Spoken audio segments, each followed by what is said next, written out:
Hi, everybody. Queen Crystal King in the building. Good evening to everyone. I hope you had a great day and an even better night. Welcome to Tell It Like It Is Tuesday. The discussion tonight is going to be single parents. Now, sometimes people fall in love young and they end up having a child together. You do the best that you can, to make it work, but you're young. You're pretty much kids yourself. Then, for whatever reason, the relationship doesn't work out. So now the guy goes one way and the mother and the child goes another way. For some odd reason, before they broke up, the baby was getting milk and shoes and clothes, and you were pitching in with the bills, and you had your little time together. Then when you break up, the baby needs some shoes. I just bought him some shoes. No, you didn't. Okay. I wouldn't be saying it if the baby didn't need shoes. Well, I'll see what I can do. I'll see if I could borrow some money from one of my boys or something, and I'll see what I could do. She's looking at him like he's some type of cartoon character. Like, are you serious? If you can walk around in a pair of shoes comfortably, so should your child. I'm not asking you anything from me. I'm saying the baby needs some shoes. Next thing you know, so can I come by later on tonight and bring you the money? Yeah, you could come by later on tonight. Come by later on tonight. Yeah, he got the money, but he also has other ideas in mind. So the idea that he had in mind is, why don't we get together? Why don't we, sit here and have a little bit of wine or, chill out after the baby go to sleep. Now, mind you, he still got that money in his wallet. So now the girl is like, I cannot believe he is putting me in a position that if we don't hook up tonight, I'm not going to get the money for my baby shoes. And to be perfectly honest, that's the way it works out sometimes. And I don't understand why that is. We're talking about single parents. A couple gets together when they're young and they have they have a baby. Now, while they're together, they do their best to make it work, but it doesn't end up working out. So the father goes one way and the mother and the child goes another way. Now, before they broke up, he was helping with the bills. He was getting the baby clothes and milk and all that. No problem. He's living in, okay? So he's with her every night. Now that they're going in different directions, the baby needs a pair of shoes. I just bought him some shoes. No, you didn't. I wouldn't say it if the baby didn't need shoes. All right, I'll see what I can do. I'll talk to one of my boys. Maybe I could borrow some money from one of my boys. You mind if I bring the money by later on tonight? She's like, sure. You can bring the money by later on tonight. It's later on tonight. Mind you, he still got this money in his wallet, but he has other ideas. She didn't have that idea. He did. She's thinking, okay, I'm going to get this money and I'm going to get my baby some shoes. He's thinking, I'm going to give her this money and she's going to give me some honey. That was the furthest thing from her mind, because I tell you, there's nothing that would turn my stomach more than a man knowing that his child is in need of something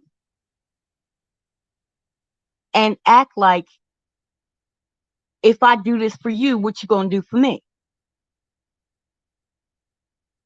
I think that's horrible.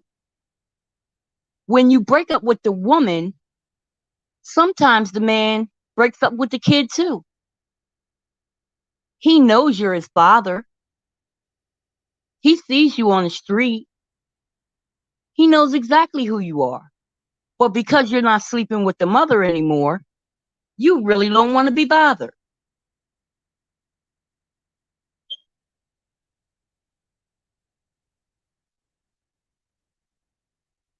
I just think that's just so, uh, why is it that when the couples break up, the largest percentage of the time, the father walks away and the mother is stuck raising the kid? I can't really say stuck, but the mother is raising the child. She's responsible for rent. She's responsible for utilities. She's responsible for food. Uh, Not to mention diapers and milk and all these things. My Cash App is on the banner, Gail.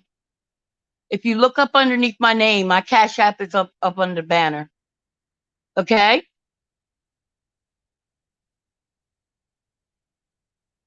And I've seen this happen time and time again. It actually happened to me too.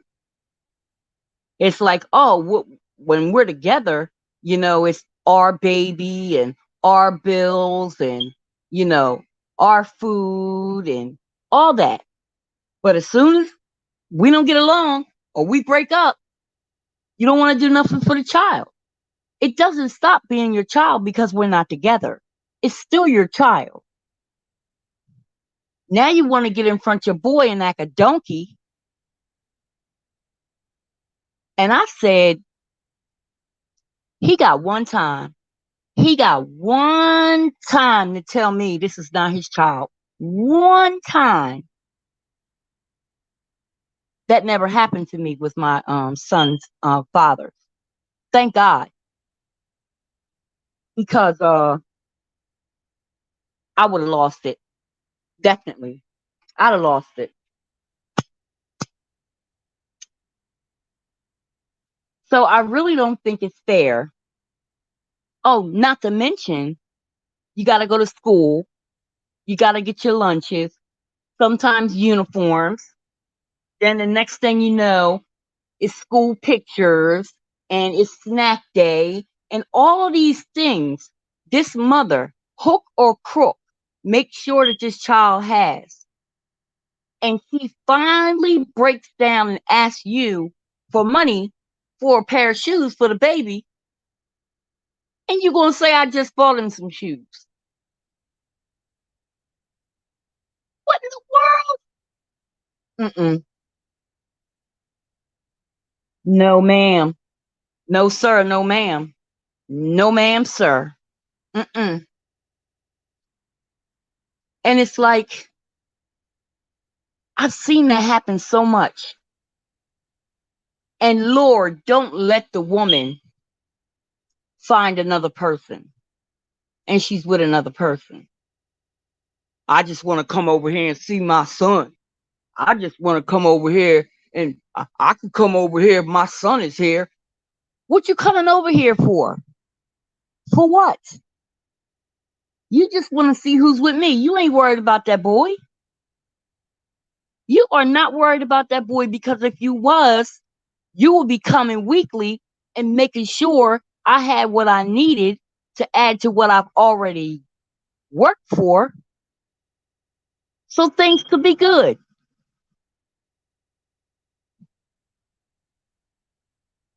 I tell you, that happens more and more and more. Then you have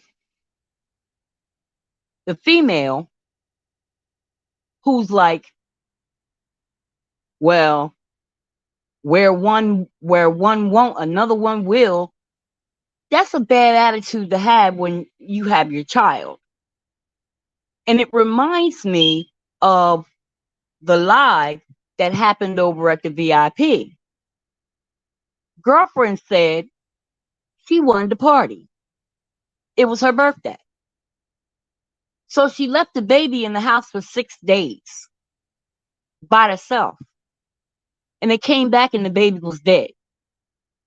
And of course, she tried to do this dramatic act like she's so surprised that that happened. You left the baby in there for 6 days. And I'm quite sure it wasn't unreasonable for her to want to party for her birthday, but at your child's expense, no. The bottom line is she chose that man to be her child's father, whether it was unintentional or intentional. If he goes his own way and does his own thing, you figure you should be able to do your own thing too. But unfortunately, sometimes the mothers get the raw end of the stick. And you'll see him out there with somebody else. You'll see him pushing a baby stroller for somebody else's baby, taking care of somebody else's baby, and his own child is over here looking like a ragamuffin. Mm-mm, mm-mm, mm-mm. Yo, conversation, ASAP.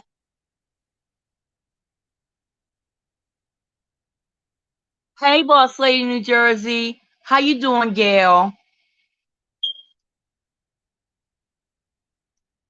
I hate this computer. Okay. If I don't say something, it's not me. It's this Dell computer. I'm just saying. Okay. Thank you very much, Gail. Oh, heck no. You and me both. Okay. The responsibility lies on both parents, not one. But it doesn't always go that way. It doesn't always go that way. And you have to admit, the larger percentage is the woman with the child. Let the child go to school and he have some a hole in his pants, or maybe, you know, his shoes are a little scuffed up. Then you got somebody going and reporting to the father, yeah, I saw your son. Yeah, he had such and such. He wasn't looking all that good. Oh, really? I wonder what that B is doing. She ain't taking care of my son. And then you gonna come up in there like you demand some type of respect and you demand some type of explanation. And in reality, no, you don't. No, you don't. And when you think about child support, a lot of times because some of the guys aren't working. What? They pay $20 a week or something? And if they are working, please, for God's sake, don't let her have her nails done and you pay child support.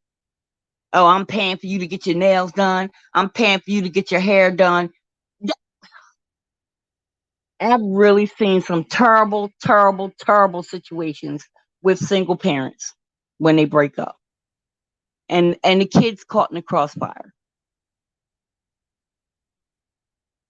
Even with married couples. If you don't want no bother with the woman no more, rarely, but I'm not going to say it doesn't happen, but rarely he wants any bother with the household, period. Unless he think he going to do something doggish. Then all of a sudden, you got money. You got money for wine. You got money for this. You got money for that. But when I ask you for money for the child, you ain't have it. Basically, that was something that I always thought was unfair. Always thought that was unfair.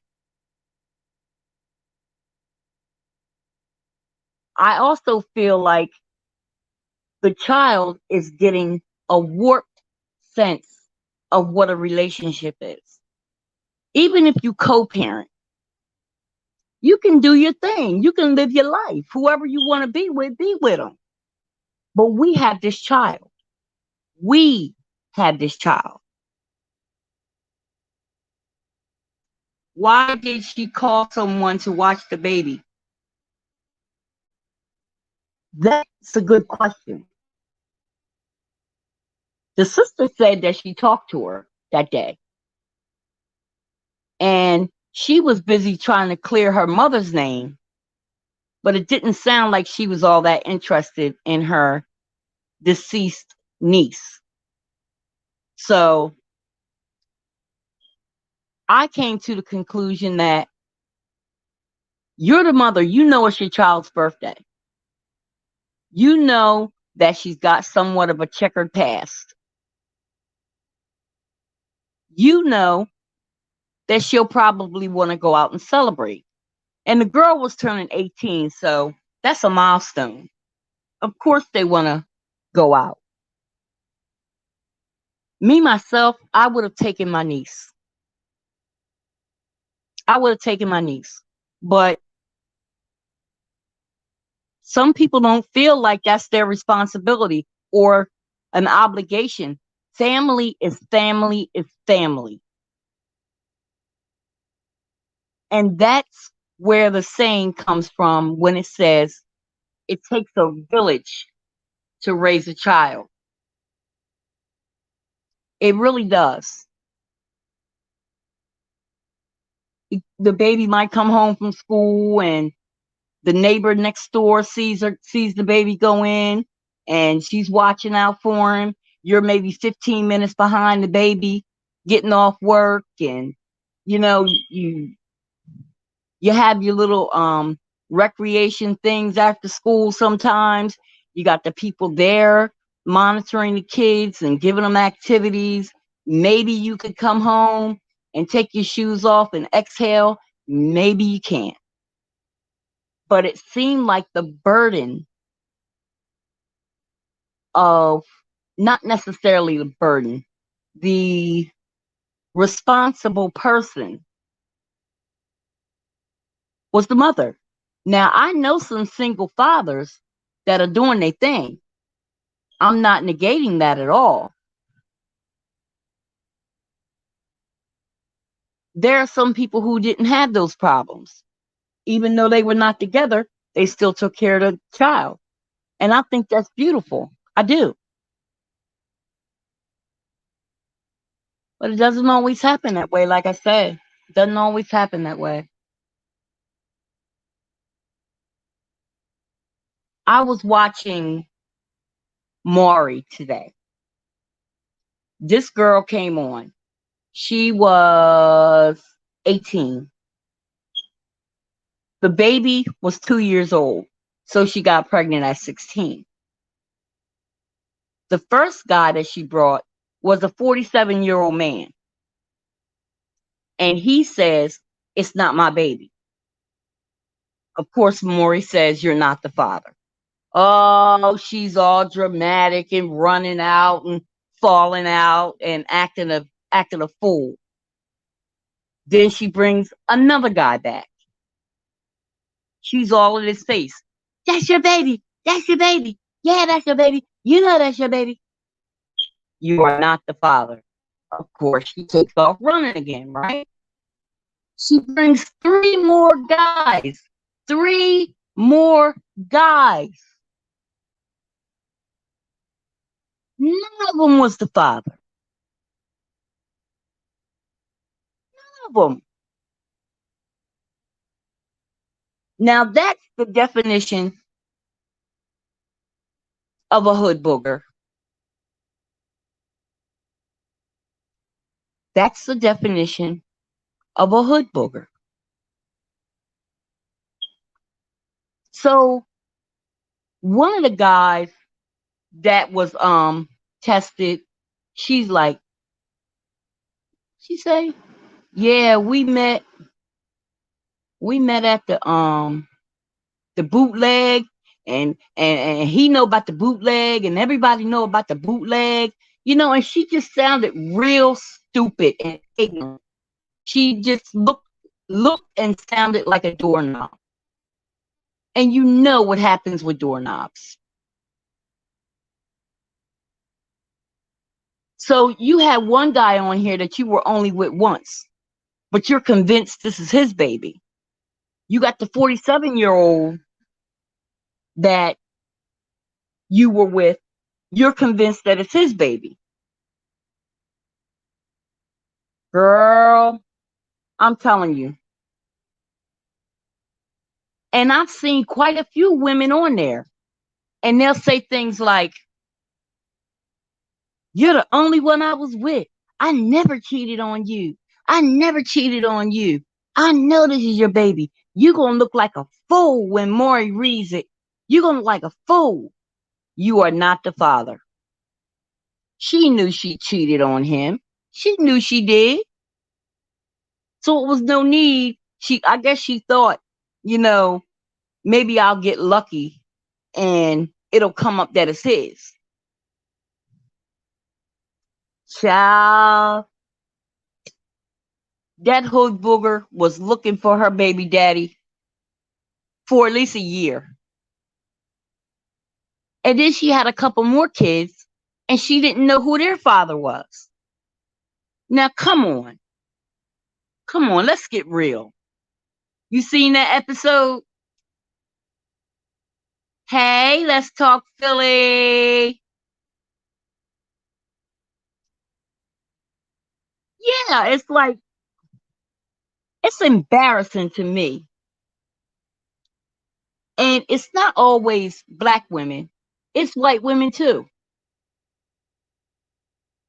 But I never understood why you would sashay your happy ass onto Maury and allow this man to say you need a lie detector test when he ain't taking one. I ain't taking one if he ain't taking one. We both gonna take one. Just because he's a man and he can't get pregnant, sometimes they think that that's an advantage. I'm like, no. I would say no. I'm not taking one. Is he taking one? Then I ain't taking one. Just read the results. And there are situations where, yes, they were the father. And there were situations where, no, they weren't. One woman, I'm telling you the truth, this one woman had been on there so many times. She took, when she ran backstage, when they said not the father, she snatched her wig off. He snatched her wig off. And I'm like, now why would she be so dramatic? It just makes you look even more a fool. Look, some people is cool with being a pass around. But when you start making babies when you're doing that, you got to be responsible. And because he's not your husband or he's not living in the house with you, 8 times out of 10, he's going to walk away. He saw how easy it was for him to get with you. So he's probably thinking anybody could hit that. And that's a terrible thing to say. It really is a terrible thing to say. It's like the younger generation really needs Big Mama. Big Mama kept the family together. Big Mama made sure that your mouth was not slick or you would get popped straight in it. Big Mama made sure you knew how to cook, make sure you knew how to clean. If you didn't know what was wrong with the baby, you take the baby to Big Mama before you take it to the ER. Big Mama gone. Big Mama gone. That's it. You don't have it. And when you miss that important brick in your life, it defines you as a woman. It really does. You can tell if somebody was exposed to an older, more seasoned woman that gave them structure, that gave them discipline, that gave them love. You can tell. Now you got grandmoms, younger and younger and younger. Grandmom want to go out and party, so she ain't babysitting. She ain't babysitting no baby. Her babies is grown. Then you got the girl sitting there resenting the child, resenting the father, resenting the mother, and now you have a kid, a little beautiful, innocent child that gets the short end of the stick. I just think that's horrible. I do. Also, I've seen those situations where the child comes back years later, they're like 18. They were the mother told the child who the father was, and now the child's got to go out here and investigate and try to locate this man who knows that he slept with this woman at least once. Now you want to call her all out of her name. It was the alcohol. It was the alcohol that got me that. No, she got me drunk and took advantage of me. And it's like, come on, dude. Come on, dude. Even if you don't do nothing but get tested, you know you were with this woman. Now you have a person here who's missing that brick, that one brick inside of her where the father was supposed to be. Now the father done moved on with somebody else. Now you got to somebody else that's cussing the child out, calling the mom all out of her name, telling him that's not his baby, that's not his baby. And guess what? It was his baby. And she says, why didn't you try to find me? Why didn't you try harder to find me? I did. I went to your grandmom's house and I went here and I went there and they wouldn't let me see you. So I figure if they wouldn't let me see you, then you probably wasn't mine. they had the situations where you would locate this person that you were told that that's your father, and then he's not the father. But in some cases, the man would say, "It's all right, baby. I'll still be there for you. You can still call me. You can still come around. My family will welcome you." And then Maury's like, "If there's any way we can help you, just let me know. And anyone else you want to be tested, I'll bring them back." That's humiliating. That's humiliating.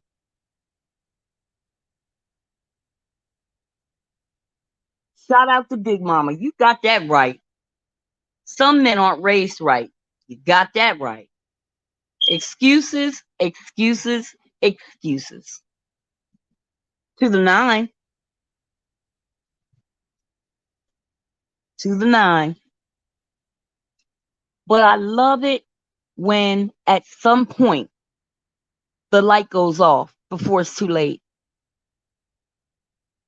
And you try to fill that hole in that child.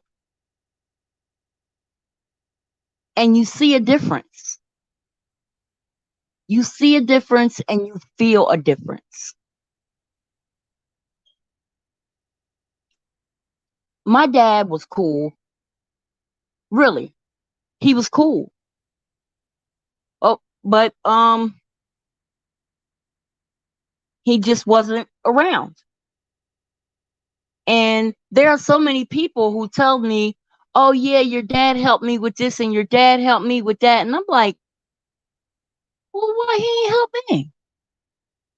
But as kids, we didn't feel like we were missing anything because our mother was our everything. I don't know how she did it sometimes, but when we were hungry, there was food on the table. When the clothes needed to be washed, they were clean. When it came time to get a place to live, she made that happen. And occasionally, I would see my father. No disrespect, rest in peace. But that was too much. As an adult, I could see things differently, and I could see where that was a hell of a burden on her. A hell of a burden.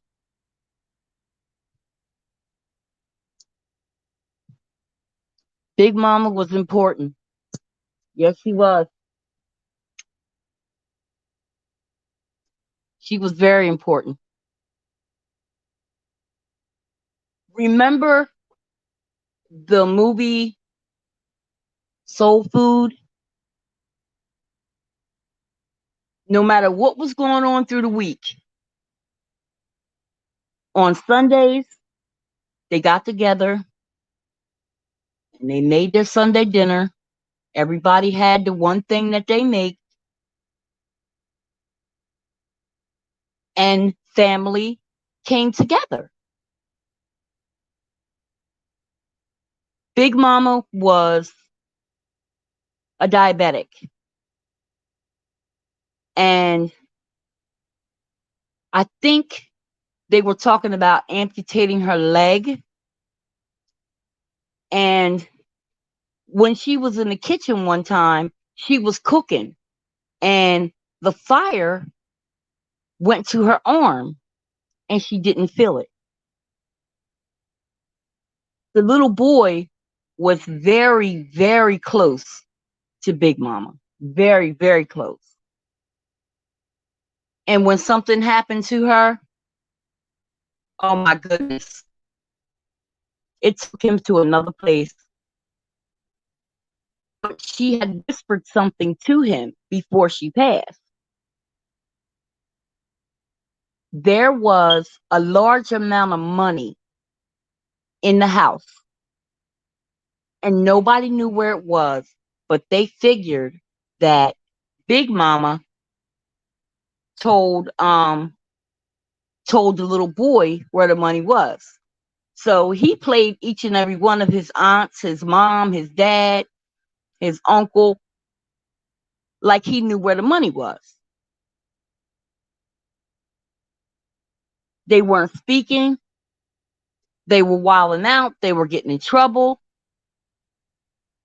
And they had an older uncle who lived there. And that was, I think, was Big Mama's brother. So everybody took care of him as he would have wanted them to. But they're still wondering where the money is. They're no longer coming together like they did on Sundays, to see each other, to catch up, to eat some good food. And the Reverend was over there with the big piece of chicken. Come to find out, the money was in the television. The older guy would sit and look at a television that wasn't even on. He'd just look at it. And at some point, either it fell over or knocked over or something, and all the money was in the television. Back in those times, they didn't do too much of banking and things like that. They usually hide their money or stuff it somewhere. Like there are different cultures that hide their money in the mattress traditionally, and they don't put the money in the bank. And people knew how to rob them because the money was in the same place pretty much. That's how it's supposed to. Very good show.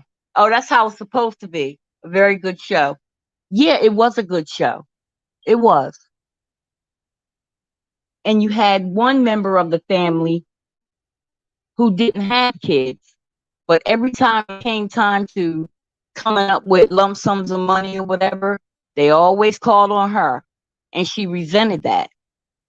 She resented the freedom that one of her sisters had. She resented the marriage that one of her sisters had because the guy that she married, the sister who usually picks up the slack for the bills, she met him first, but he married the sister. It's a good movie. And even if you've seen it before, the soundtrack is worth watching it again. You are Big Mama. You hold the family down. Thank you very much. Somebody has to say something. And to break this cycle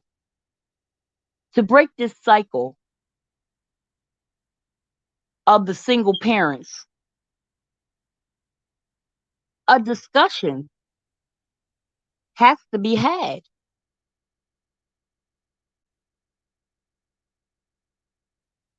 Or hold the family up, should I say. Oh, Lord. Thank you very much. I appreciate it. But yeah, that's what I wanted to talk about tonight. Single parents. Why are they single? A lot of times when they move in with someone, they stop using protection. And that's how that happens. Not this day and time. You better not. And like the video that was on Boss Ladies Live, if there's any way that you could drop the link to that video, there was a guy on there and he was educating the woman. Like, you got another man up in there and he don't have no kids by you. He's not the father. Why are you allowing this man to come in and turn your household upside down. You need a man that bad? And to the men, why aren't you taking care of your children? Then you have an attitude. If she moves on and finds someone else, she's a bunch of names. She's a hoe. She's this. She's that. Well, what are you? You with other people. It was some really, really interesting things that came out in that video. And it really got me thinking. And I wish more people could see that video. I wish they could. Now, there are some single parents who are better off with him gone. And I'm just going to keep it 100. Oh, Big Mama was your grandma. Yeah. And you know what? And as I was telling the story, I was thinking about when you said how close you were to your grandma, and the little boy and Big Mama was real close. Oh, I can answer that. Single parent. What can you answer? Go on and answer it, child. What can you answer?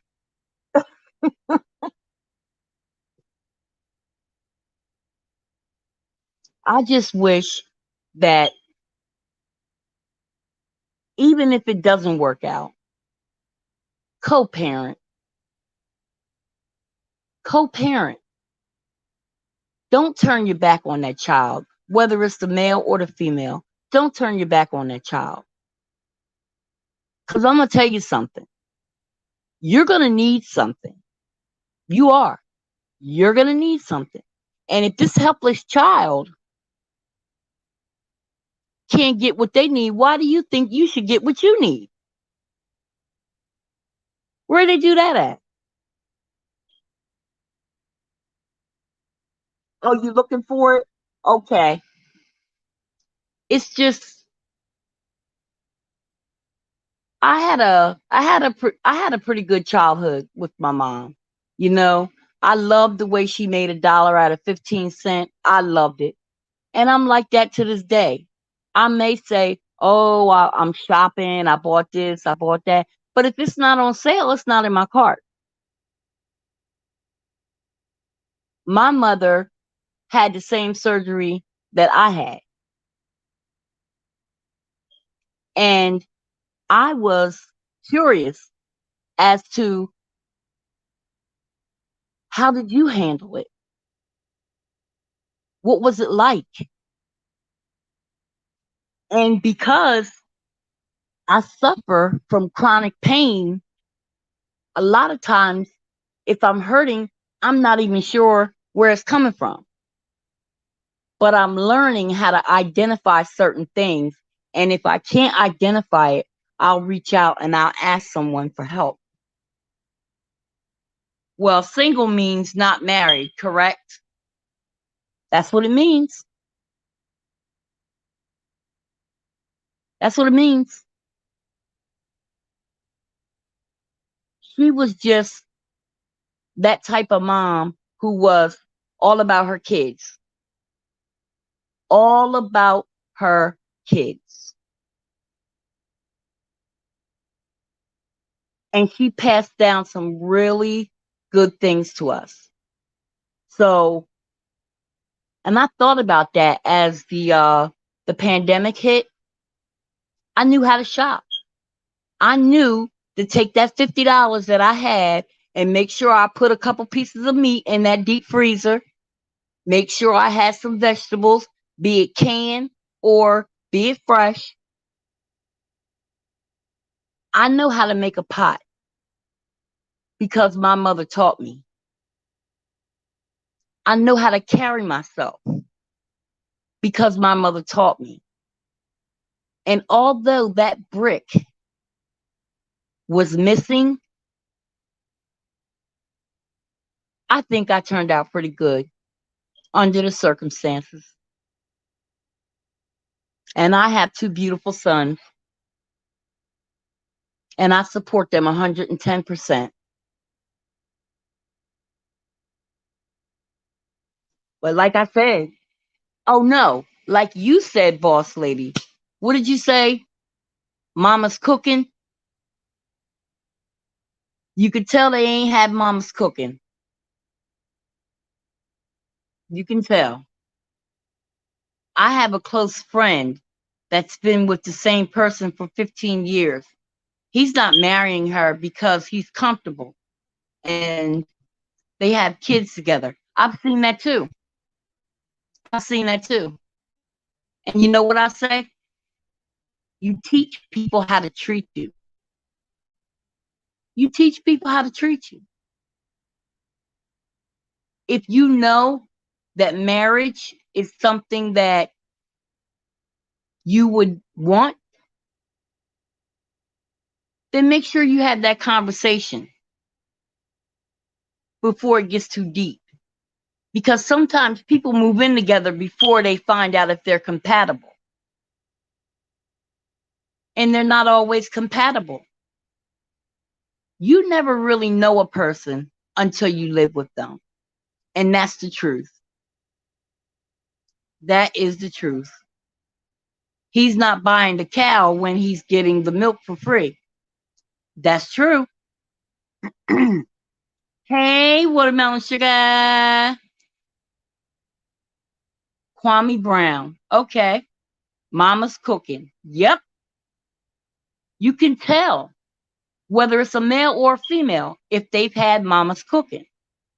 And mama's cooking can mean a variety of things.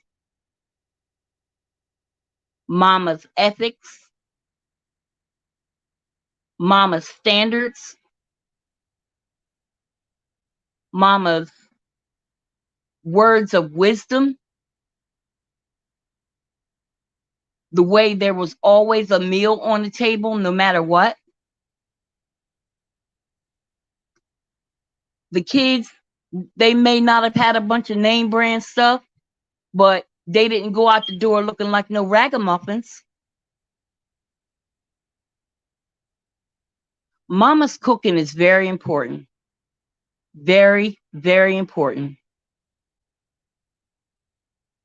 He would have been dismissed. Yeah, I feel like when I lived with someone for a lot of years, I feel stuck. I felt stuck. And I know some females that wouldn't mention marriage because the guy would act a fool and just leave. Oh no, don't go, don't go. You got the kid or you got your kid pulling on your skirt, crying, snotty nose, pamper full to the gill, and you telling this man, please don't go.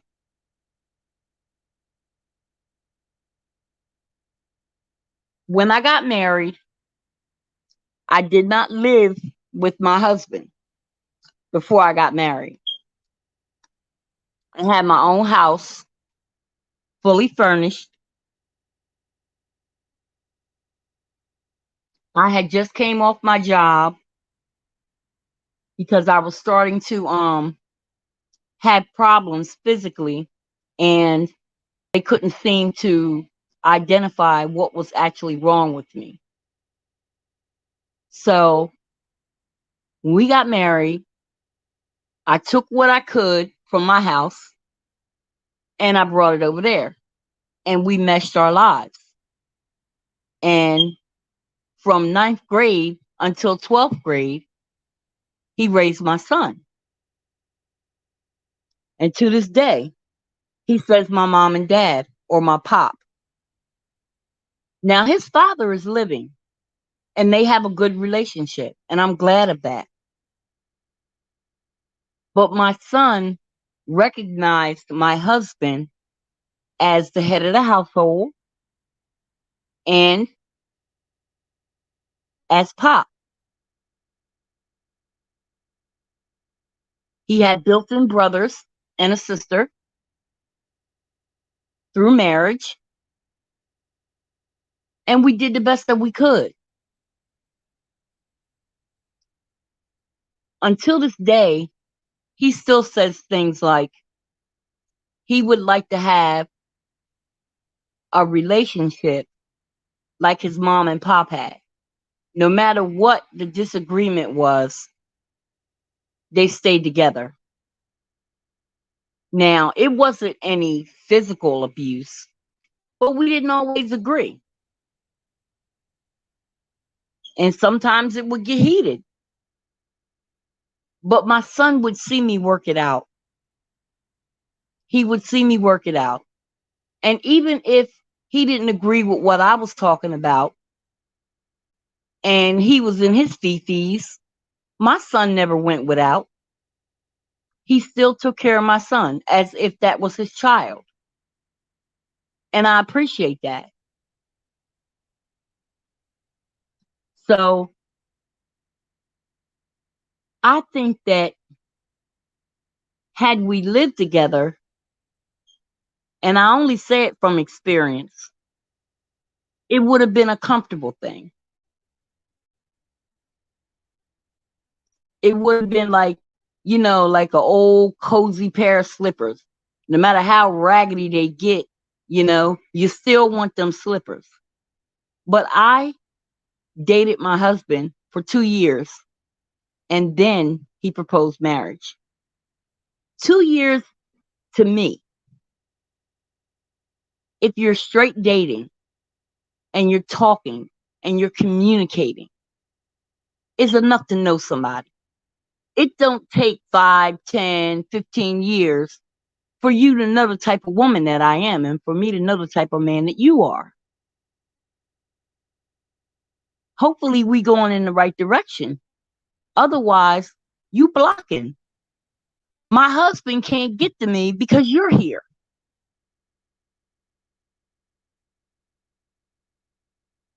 He can't get to me.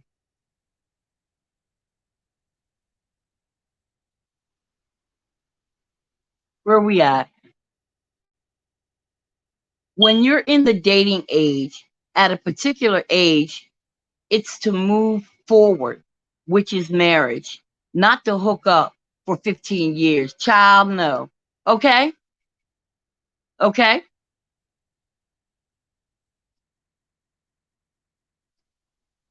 Mm-hmm. Exactly. So, like I said, dude fresh out of jail or some thug, and thugs don't have benefits. They really don't. Or you want the excitement of that, and you would trade that in instead of coming together with someone who's on the same page as you so you guys can build together so you can have a life. Yeah, he blocking. My husband can't get to me because you're here. And if you ain't trying to do nothing more than what you're doing, why am I still here? Child, I've been in them long-term relationships and they are whack. They really are. They are whack. So I would say things to him like, my husband is looking for me and he's out there and he can't get to me because every time I turn around, you're at my door. You want to go somewhere. You want to do something. You're doing these territorial things so that no one else will approach me. And then you expect me to settle for this, whatever it is you're trying to spoon feed me, as if I can't do no better. I know how I feel about you. You know how you feel about me. And you know that what we doing here It's cool. But I guess I just have to see other people. You're not going to be a constant in my life, and all you want to do is be a boyfriend. I'm sorry. I'm too old for that. I'm too old for that. What we doing? Where's this situation going? And I hate it when they make it seem like the female, soon as she meets a guy, the first thing she wants to do is trap him and get married. Trap you? You trapped yourself by saying that stupid shit. You trapped yourself. I already know what this is giving, okay? I already know, and you know what this is giving, okay? So we need to have a serious conversation. I'm not saying I hate you. I've actually grown to love you. But we're not going to keep doing this merry-go-round thing. No, ma'am, sir. No, ma'am, sir. We are not going to keep doing this merry-go-round. My husband is out there also, trust. You understand where I'm coming from? He can't get to you. There's an obstacle. Now, I would hate to refer to someone as an obstacle, but that's what you are. If this is all the further you want to get, and you know that this is not for me, why would you continue to block? I would say things like, excuse me, what's wrong? Excuse me, you're blocking. I sure did. I sure did. And he made up his mind, and he realized. We broke up briefly. We broke up for a couple of hours. Child, I was in the bathroom boo-hooing. I really was. But I wasn't going to continue to give myself to someone who just wants me to continue to give myself, and that's it.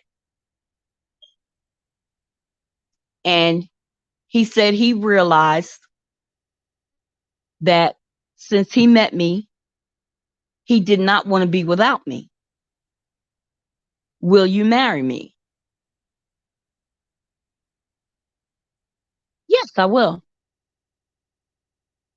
And had he lived, we would have been married about over 20 years had he lived. But yeah, you just got to put it out there. You just got to let them know.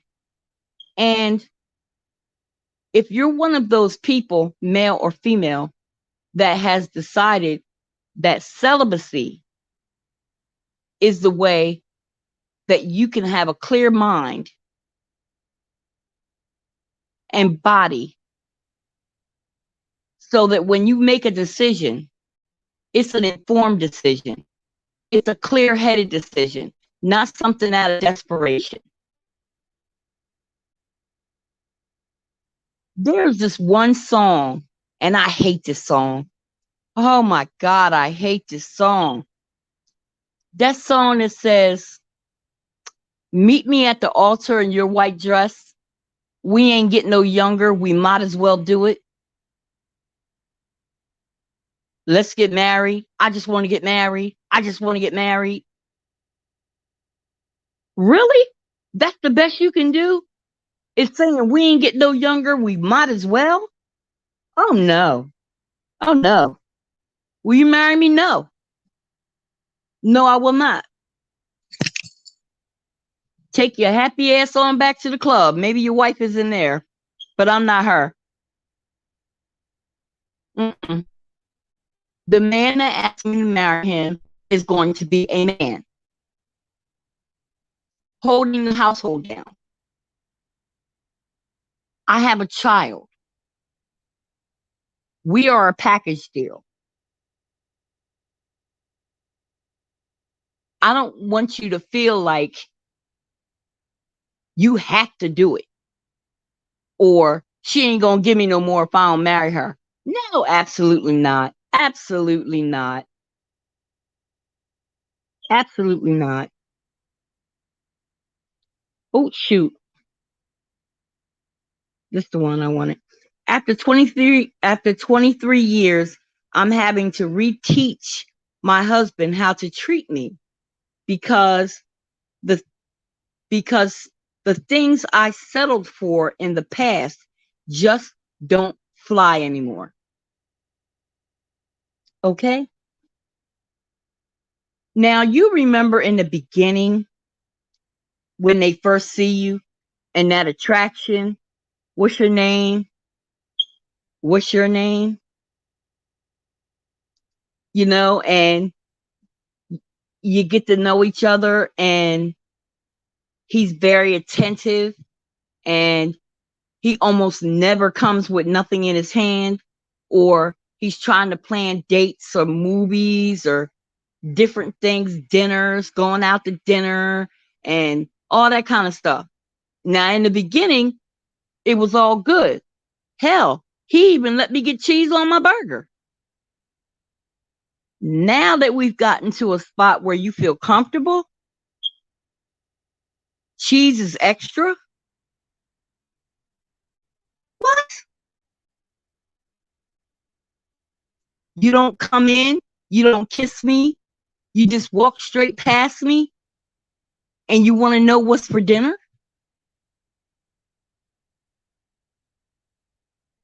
We don't talk about our day.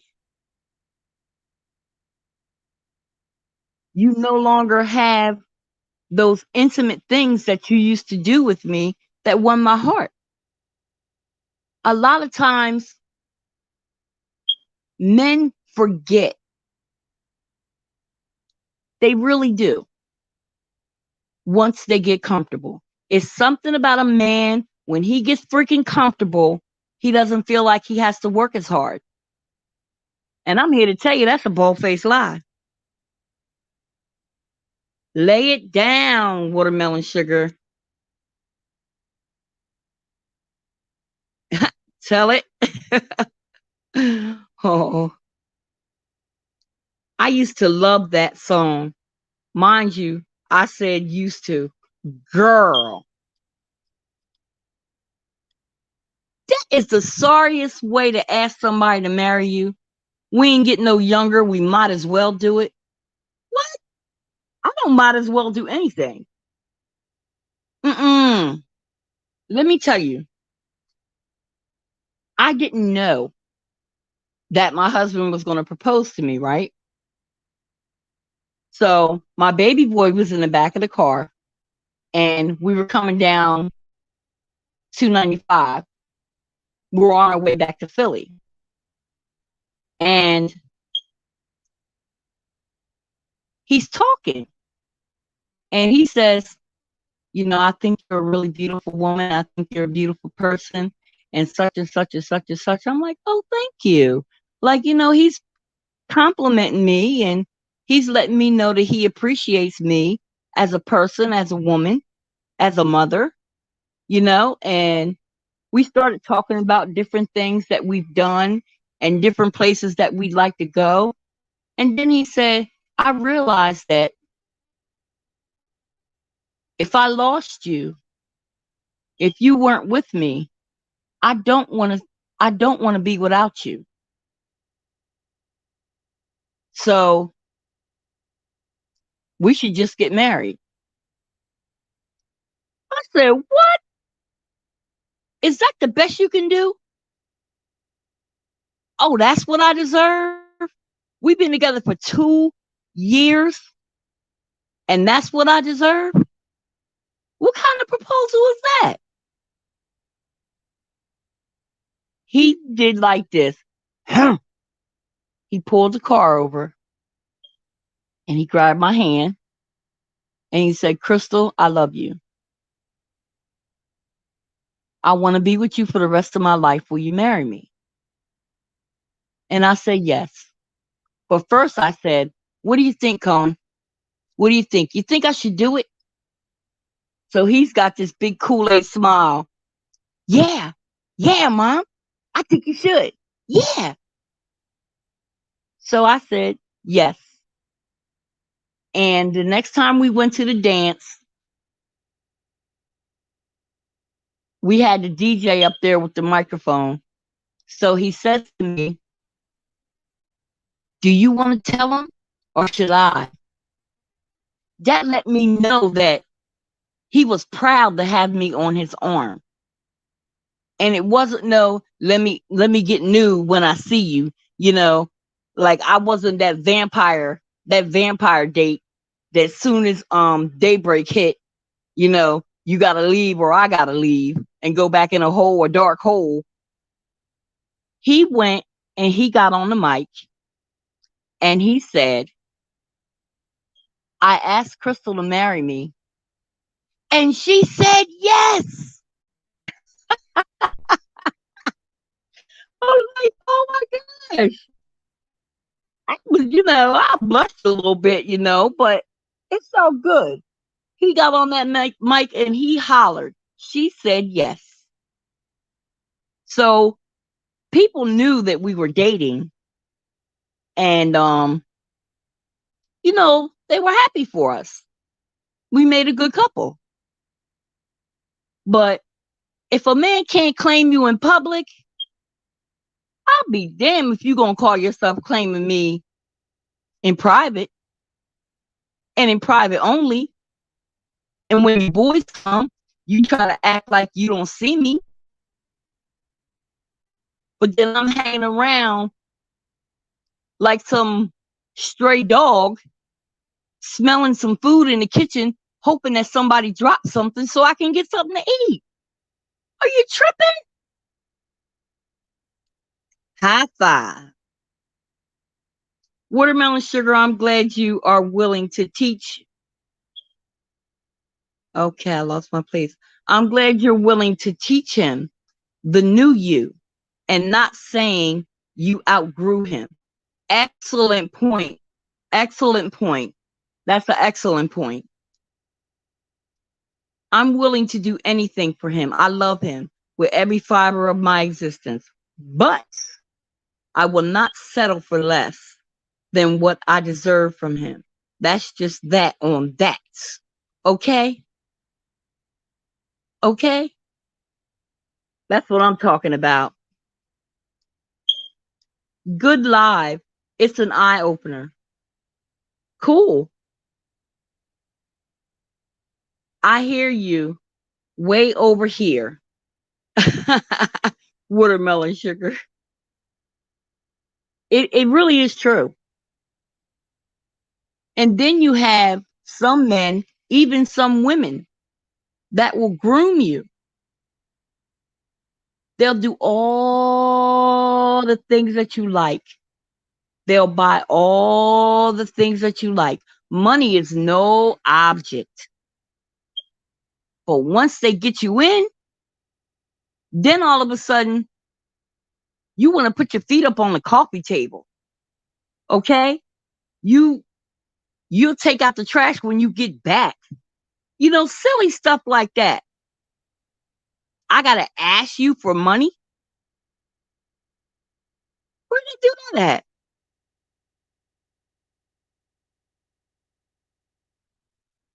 You don't even look me in my eyes. It's just, I'm just a habit to you. And I did experience that. I was just a habit to him. Not my late husband, but in another relationship, I was just a habit. And, excuse me, he knew that other people wanted to date me. He knew that other people wanted to go out with me. So he would make sure that he would give them that look. And I'm sitting there talking to my girlfriend. All of a sudden, you're going to reach over and kiss me in the middle of my conversation. I'm like, what are you doing? I'm walking. You want to put your arm around me, try to touch my butt. I'm like, okay, This territorial juvenile stuff has got to stop. Okay? You're going to respect me. You're going to respect me. I know what you're doing. You're letting all the guys in the room know that I'm with you. And what makes you think that they don't already know that? What makes you think they don't already know that?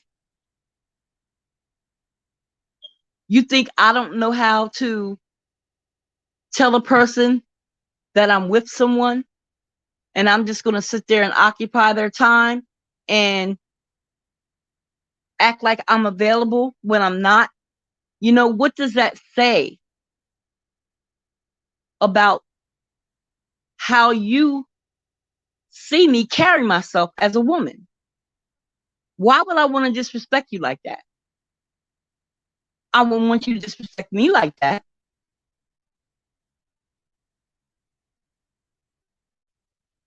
It's deep. It really is. It's deep. And when you come across hard times, oh my gosh, those times are hard. I mean, hard.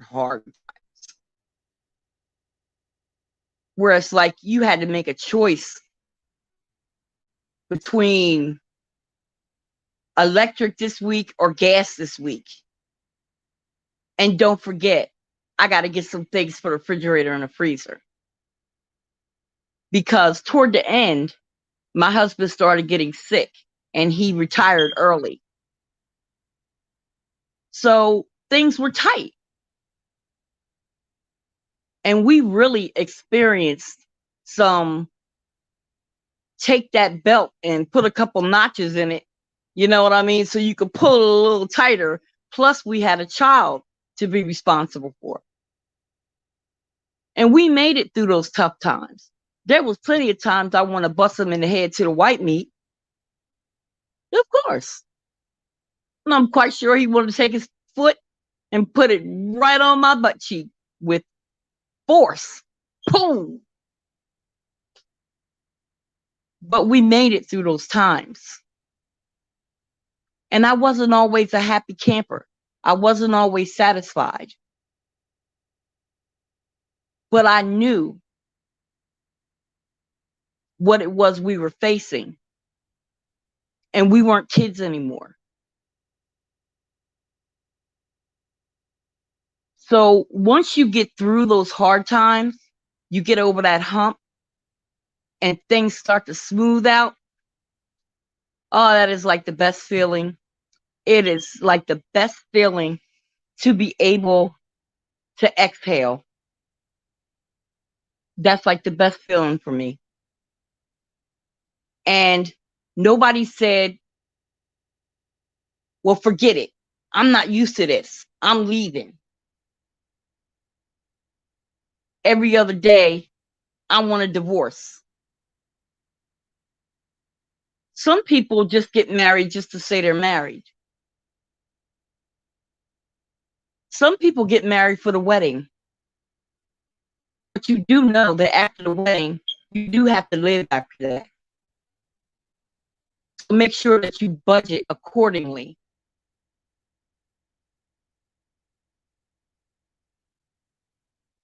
I tell you, I'm the same way, watermelon sugar. Welcome to Tell It Like It Is Tuesday. Right. Don't be running behind me, hiking your leg up and marking your territory. Exactly. Exactly. Exactly. If you're not there through the small times, imagine. Hey, Regina. Yeah. And like I said, I was having some physical issues. So during the whole marriage, I did not work. I wasn't able to. And my husband worked. And the job that he retired from, he was there for like over 21 years or something like that. And then he started having physical problems. So between the two of us, plus we have a child that we have to raise that's in high school. Some way, somehow, God got us through. And again, I say, I was not always a happy camper. Sometimes I just had to bite my lip. There were sacrifices that had to be made. There were corners that had to be cut. There were priorities that needed to be put in place strategically so that we could be a unit.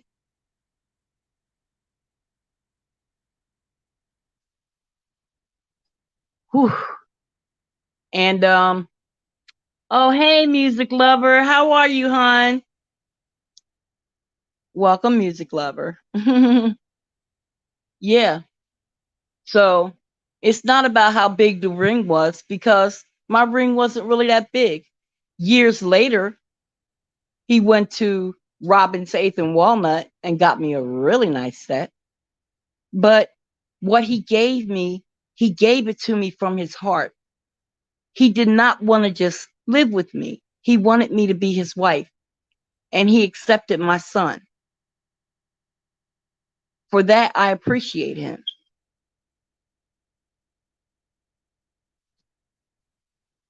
But the ups and the downs, the ins and the outs, boy, it's like the acid test. Like the acid test. It's like marriage separates the men from the boys and the girls from the women. You might want to go get your nails done and your toes done and all that. But this kid needs uniform pants and a shirt. And the sneakers is looking kind of crazy too. You might want to do this. Christmas is coming up. So not only did I understand the sacrifice, as I'm sacrificing, I look at my priorities, which would be my child. And it was worth it. When I made a video, and it's called Nene, I Understand. Okay. It's called Nene, I Understand. There were people who just saw her as a blonde, black woman with some plastic surgery and, great smile. And, she's out there making money and she's making moves, and like her husband is just secondary to her. And I can guarantee you, her husband was not secondary to her. That man loved that woman with all he had. But he was a lot older than her. And when he came into her life, almost like how my husband came into my life, I was, dating and things like that, going to dances and stuff. I would see him at the dance and stuff, he'd be at the door taking the tickets. And I liked him, but I didn't know how to approach him. Like, if I like you, I can approach you. But if I like you, I get to giggling and, hide my face, or is he looking? Is he looking? You know, and I'm like, and I hate that goofy way I get when I like you, like you. So my girlfriend told me, if you don't tell this man today, no, if you don't tell this man tonight that you like him, I'm going to tell him myself. I'm like, oh, no, please don't do that. Please don't do that. Please. So I swallowed that big lump in my throat. And like when we see each other, you know, everybody hugs when we see each other. Pre COVID-19. And I said, he gave me a hug. We were visiting from Jersey to Philly to come to their dances. So I gave him a hug and I went in his ear and I said, I hope you're not married because I think you're adorable. And I went to walk away and he reached his hand out and he touched my arm and he said, no, I'm not. And you're pretty sweet yourself. After that, we've been together ever since. I went to sit down. When I turned around, he was standing there and he had something for me to drink. Not an alcoholic beverage, but he had something for me to drink, you know, a soda or water or whatever I preferred. And I said, oh, thank you. And I remember the song Wildflower coming on by New Birth. I'm telling you, I had on this cute little dress, but the dress was like really above my knee. So he put his hand out and said, would you like to dance? And I said, sure. And my girlfriends are looking at me like they're laughing because they know I really like him. So we're dancing and he's spinning me around and stuff. And I turned around, looked at my girl, I said, let me know if my dress go up too high. What in the world he's doing? But that's how that happened. Let me see where you guys are. I'm noticing that there appear to be more people out here losing their minds literally in the relationship department. Not sure if a lot of it has to do with the pandemic or what. Okay? I know that's right. Boss lady said, Regina, girl, I don't know, but it's something. Gina said, boss lady, I know that there has always been all types of mental illnesses in this world. But since the end of 2020, I have been noticing a different kind of mindset, more anxious, more aggressive, and dumb. Okay. Oh, that's too cute. Yeah, right. And I used to hate, I don't like the trains, like the speed lines or the L's, stuff like that. And I was supposed to meet him in Philly. And we were supposed to go and see a movie. And I was supposed to meet him in front of John Wanamaker's. Oh my gosh, you talk about anxiety. Oh my goodness. I'm like, what if I get on the wrong train? What if it takes me to Atlantic City? What if I this? What if I that? And when you get on the train, you're over top of the bridge. And you can look out the window and see the water down below. Oh my God, that was nerve wracking. Oh my goodness. When I finally got off of there, hey babe, how you doing? When I finally got off of there and I was trying to feel my way around to make it to John Wanamaker's to meet him, I'm coming up like, oh my gosh, that was crazy. I, I never done that before by myself. It's like, you're fine. You're all right. You're fine. When you find, it's like when the insides are like a jackhammer and you're going through that anxiety, anxiousness, it seemed like the voice would just calm my insides. And I never understood why. Even if I was frustrated in my day, a telephone call and I was good. So when we met with the uh the pastor, which was his childhood friend, when we met with the pastor, and I said, why is it when I'm upset or I'm anxious or something scares me or I'm like really unsure, but as soon as he talks to me, I feel better. You want to know what she said? Coming close. She said, that's your heart recognizing your soulmate's voice. I've never heard anything that profound.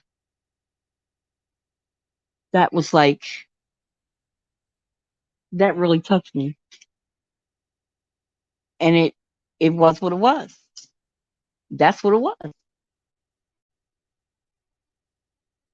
It's almost like when you go to soothe your child and they hear your voice and they know everything is going to be okay. If you went to the grocery store, they're waiting for you to come back. And when they see you coming up the driveway, they get happy and they get to dancing around because you got bags and they want to know what's in the bag. And, they want to hug you. And I mean, it was just like I felt a sense of calm and love that I just can't describe it. But back to what I said, Nini, I understand. Greg went through cancer twice.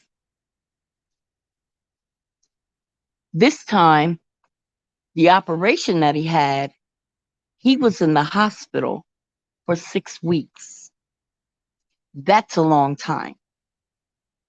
And as he was going through his treatments and stuff, there were engagements that she had to cancel, because she wanted to be there with him and take care of him, and she was asking people to understand. She also had a child by him. So no matter what she did, it wasn't good enough. And he became very belligerent, very nasty and cantankerous, ornery, dismissive, insulting. And as a wife, you realize that maybe he's just not feeling good. I'm not going to take it personal. You know, I'm doing the best I can. He's probably just in pain. Let me make sure he has his medicine. But it just got worse and worse and worse and worse. And it's like, where is that sweetheart? Where is that my where is my teddy bear? Like my nickname for him was Pooh, because when his shirts was too small, he never wanted to give them up. So they would always go over his belly. I'm like, where is my Pooh? He would never say what you just said to me. He would never treat me like that. But the bottom line is, she couldn't take that cancer from him. If she could have, she would have. She couldn't change his situation, but she could make him comfortable and be there for him and be faithful to him and handle the business that needs to be handled that they normally handle together, or maybe he handled. He's not the man he used to be. He's watching his body wither, but he's looking at his beautiful young wife. And maybe in his mind, he's thinking, when I go, she'll just get somebody else. She may not even miss me. And that couldn't be further from the truth. So when they did an interview with the two of them, she said to him, you know what? You were really nasty. You were mean. You were really, really nasty. And I can imagine there are times where she just wanted to throw her hands up and just say she had enough. But that's not what your vows said to do. And at the end of the day, she did and he did exactly what they vowed to do till death do them part. Because she was saying she just wanted peace. And toward the end, my husband had lost both of his legs, and we met at a dance. He danced, you know. He took the public transportation if he wasn't driving. He was independent. He took care of himself, and he took care of his wife and his stepson. And as things got worse, he got worse. So I understood where she was coming from, but she never stopped loving him. But I understood where she was coming from. Now there are some people who took her inventory, like she didn't want to be bothered, and that couldn't be further than the truth. The sun rose and set on that man for her. And I know that when he closed his eyes, he was around his family and his friends, and she was by his side. He was able to look his wife in the eyes. And when he closed his eyes, she said to herself, I would imagine, peace. Because where he was going, whether it's heaven or hell, cancer can't go. He's not hurting no more. No more operations. No more chemo. No more running back and forth to the doctor. No more nurses around the clock. No more hospice. Peace.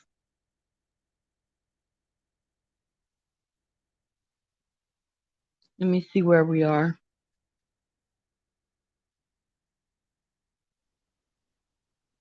I would fall out. Thank you very much. Oh, that's sweet. If you're new to this channel, like, comment, and subscribe. And turn on the notification bell for more uploads. OMG, I hadn't even noticed it. Oh, thank you, Crystal. But you know, you didn't have to do that. I always got you, my dear. Oh, okay. So you realized, okay, I know what you're talking about. The beautiful thing, Greg had his wife, Nene, there for him. And that's a beautiful thing in life and death. And Nene was there. She sure was. She sure was. I don't care what they said about her.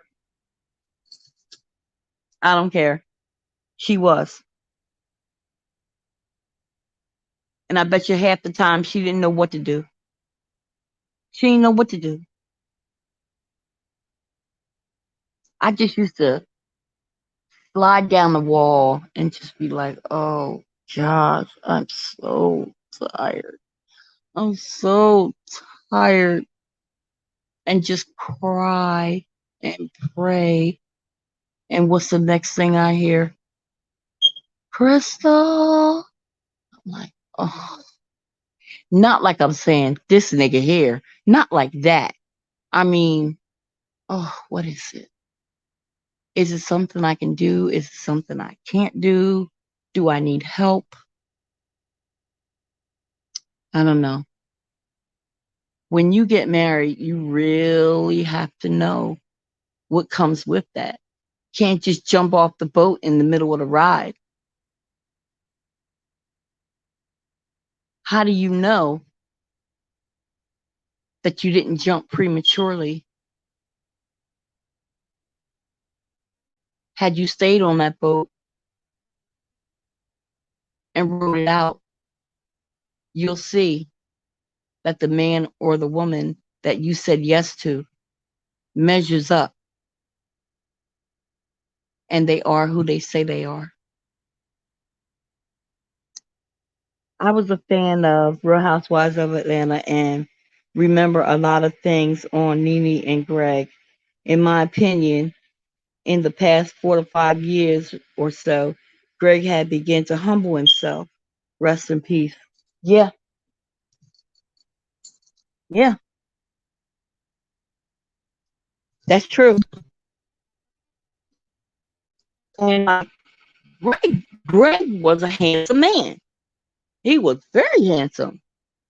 And he had his businesses and stuff that he was taking care of. And she had her career and stuff that she was doing. And like I said, they ended up having a child together.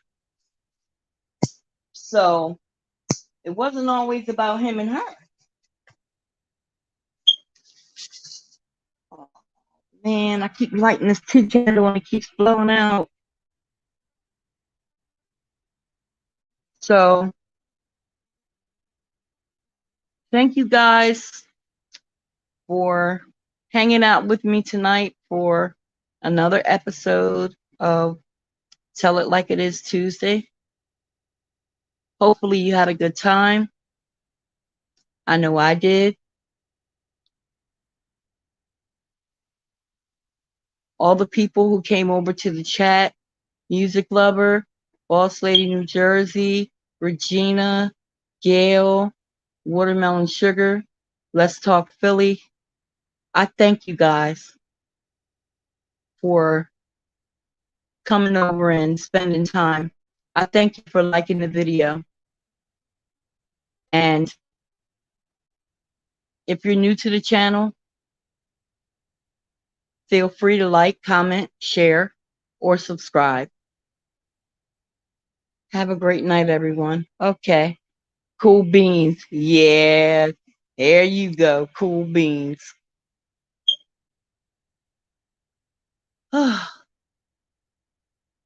I'm going to go in here and I'm going to nibble on my hoagie some more. And then I'm going to get a nice cozy position and chill. You need my Cash App, PayPal, and email. My Cash App is on the banner that's under the comments at the top. My email is Crystal King. No, my email is Crystal Heart, like a red heart, Valentine heart, Crystal Heart 22 at gmail.com. Boss Lady, do you mind putting my email in the chat? All lowercase letters. Crystal Heart 22 at gmail.com. Deuces. Thank you, Boss Lady. I've got a little leg and arm thrown over me. So I guess it's time to go to sleep. Is that the same baby that sleeps with his foot in your face? Okay, guys, let me get out of here. Love, peace, and chicken grease.